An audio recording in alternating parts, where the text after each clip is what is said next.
Inilah kabar terbaru Raden Ayu Ardhya Pramesti Regita Cahyani Soerjo Soebandoro alias Tata Cahyani, yang pernah berstatus menantu wanita keluarga cendana. Ya, Tata Cahyani sempat menikah dengan Soeharto, Tommy Soeharto anak kelima Soeharto. Keduanya menikah pada 1997 dan bercerai 9 tahun kemudian atau pada 2006.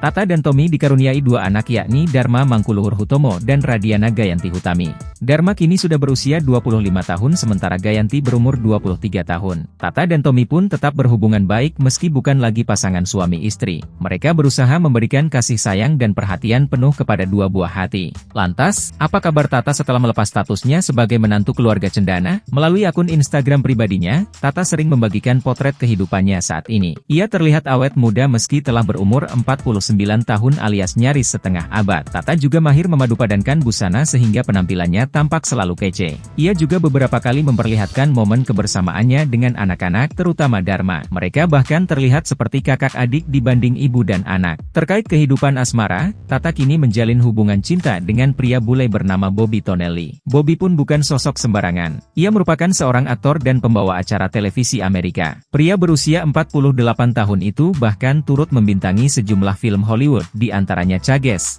Running Red, No Tomorrow, dan The Darwin Konspirasi. Bulan Februari tahun lalu, Tata terlihat menunaikan ibadah umroh. Ia pun tampil anggun memakai gamis dan hijab saat berada di Tanah Suci.